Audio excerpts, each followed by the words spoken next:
There's a prophecy, one that was buried under dust and disbelief for almost a century. Edgar Cayce once said that before the great transformation of the earth, humanity would return to the horses to find its own soul. At the time, people laughed. Who would need horses in a world of machines, airplanes, and technology? But look around you now. Something strange is happening. Horses are quietly stepping back into the center of human life, not as transportation, but as healers, teachers, guides. War veterans are finding peace beside them. Children who cannot speak to humans open their hearts to them. Therapists see results that no drug or technique can explain. It's as if something ancient, long forgotten, is waking up again. And when you read Cayce's words, it's impossible not to feel a chill. He said the horses would carry a frequency humanity lost, the vibration of balance, presence, and truth. That when we were drowning in disconnection, they would return to lead us home. This isn't nostalgia, it's a signal. Something is calling us back. And maybe, just maybe, the prophecy is unfolding right now. For years, what Cayce said sounded mystical, poetic, even irrational. But science is now catching up with the unseen. Did you know that a horse's electromagnetic field is 5 times larger than a human's? That their heartbeats synchronize with ours when we stand near them? That they can sense emotions from meters away, fear, sadness, peace, without a single word being spoken? What Cayce described as energetic keys are now being measured in laboratories. Horses act as emotional regulators. They calm chaotic nervous systems. They bring humans back into balance. They're not just reflecting emotions, they're transforming them. And isn't that exactly what we've been searching for in a world that forgot how to feel? Machines stimulate, horses synchronize, technology isolates, horses connect. The prophecy isn't magic, it's nature revealing her intelligence again. If you've ever stood beside a horse and felt inexplicably calm, now you know why. It's not your imagination, it's your frequency rising to meet theirs. It started quietly, decades ago. Therapists in Germany noticed children with cerebral palsy improving just by touching or sitting near horses. Later, soldiers with trauma found peace through equine therapy when nothing else worked. And then, after 2020, the world broke. Isolation, anxiety, fear. Humanity forgot how to breathe. That's when the horses came back. Suddenly, healing centers around the world had waiting lists months long. Spiritual retreats with horses sold out overnight. And most people involved didn't even know they were fulfilling a century-old prophecy. They just felt something shift, something pure, powerful, ancient. Cayce saw this coming.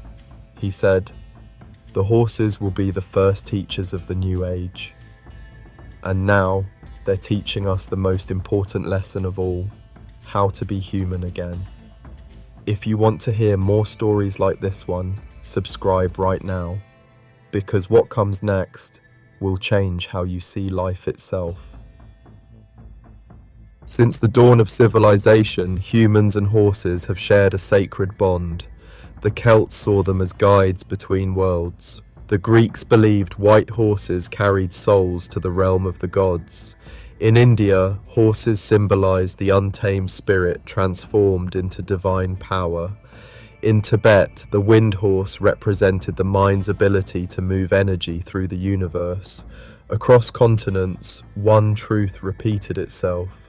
Horses were never just animals, they were bridges. They reminded us that power without presence is chaos, that freedom without direction is destruction, and that harmony lies not in domination, but in unity. Cayce didn't invent this wisdom, he remembered it. And now, as we stand between technology and consciousness, his words echo louder than ever. Maybe the horses were never gone. Maybe it was us who stopped listening. We live in an age of noise, machines humming, screens glowing, minds racing. But horses vibrate on another level. They exist in pure presence. They don't chase time, they embody it. That's why when you're near them, something in you shifts. Your thoughts slow, your breath deepens, your nervous system synchronizes with the rhythm of life itself. Ancient shamans knew this. Sufi mystics knew this. Native healers knew this. Horses are living medicine, vibrational bridges between fear and freedom, chaos and calm. And maybe that's why, right now, thousands of people are dreaming of horses, not as symbols of escape, but as messengers of remembrance. Every encounter is a whisper from the earth itself, greater than "come back, you've wandered too far." Something profound began happening after the awakening spread. In different corners of the planet, small but powerful events appeared, like whispers of a greater intelligence at work. Horses, once healers of individuals, now began influencing entire groups. During retreats, people reported that their collective breathing synchronized with the herd's rhythm, as if guided by an invisible conductor. Cayce's notes had hinted at this decades ago. Greater than "when humanity breathes as one, the earth will exhale peace." Scientists monitoring these sessions detected a pattern. When humans reached a calm, heart-coherent state near horses, electromagnetic fluctuations in the surrounding land stabilized. Plants nearby registered subtle energetic balance. Birds approached. Even the wind softened. The animals were no longer reacting to humans.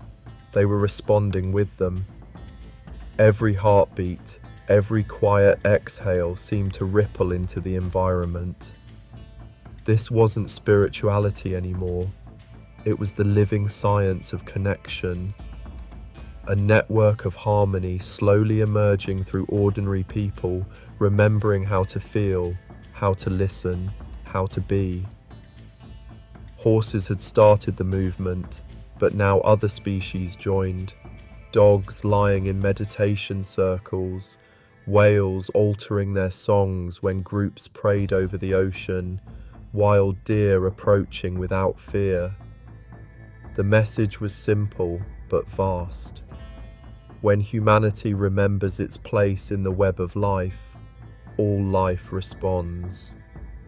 Cayce's prophecy was never just a mystical tale.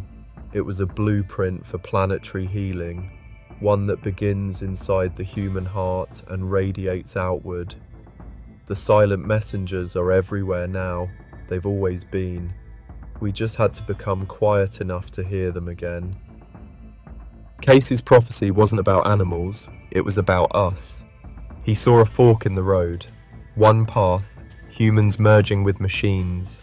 The other, humans reconnecting with nature, emotion, and soul. Horses stand at that crossroads, silent but certain. They don't reject technology, they simply remind us that no code can simulate connection, no algorithm can feel love. So, the question isn't whether the prophecy is real, it's already happening. The question is, will you answer the call?